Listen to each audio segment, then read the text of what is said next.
ভূতু আর ভূতের গ্রাম। গ্রামে রোহানের আগমন। রোহান দাদুর কাছে এসে বলল, দাদু, তোমাদের গ্রামটা এত সুন্দর, কিন্তু একটা প্রশ্ন, এই বনের ভিতরে সত্যিই কি ভূত আছে? হ্যাঁ রে, সবাই বলে বনের ভেতর এক ভূতের গ্রাম আছে। কেউ সেখানে গেলে আর ফিরে আসে না, তবে সাহসী মানুষ হলে দেখতে যেতে পারিস। আমি ভূত কিছুতে ভয় পাই না, কালই দেখতে যাব। পরদিন সকালে রোহান তার বন্ধু টুকাইকে ডাকলো।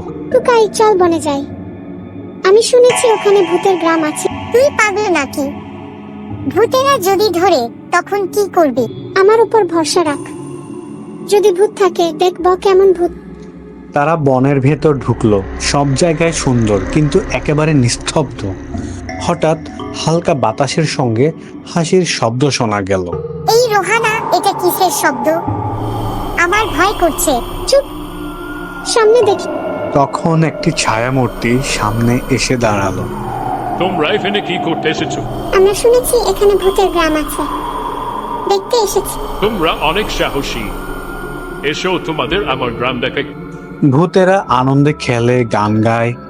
রোহান টুকাই অবাক হয়ে দেখছিল। হঠাৎ এক ভূত এগিয়ে এলো। তোমরা মানুষ হয়েও আমাদের গ্রামে এলে কেন? আমরা তো ভয় পাইয়ে দিই। আমি ভূতদের সম্পর্কে জানার জন্য এসেছি।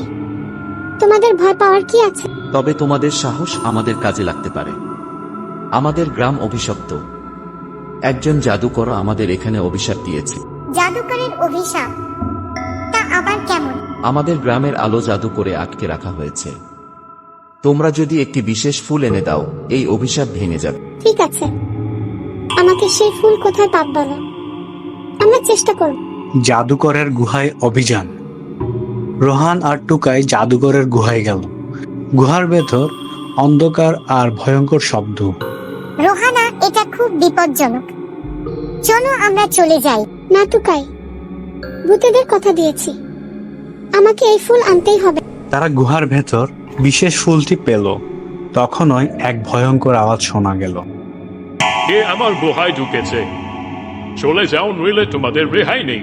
আমরা ফুল নিয়ে যাচ্ছি, কারণ অন্যায়ভাবে তোমার অভিশাপ দেওয়া উচিত হয়নি। ভূতের গ্রামে ফিরে রোহান ফুলটি দিল। সঙ্গে সঙ্গে গ্রামের চারপাশে আলো ছড়িয়ে পড়ল। ভূতেরা আনন্দে চিৎকার করতে লাগলো। তোমরা আমাদের বাঁচিয়েছো। তোমরা আজ থেকে আমাদের বন্ধু। আমি বুঝলাম, ভূতেরা ভয় দেখানোর মতো না, বরং বন্ধুত্ব করার মতো। ভয় পেয়ে সব সময় দূরে না গিয়ে আগে বিষয়টা বোঝা উচিত।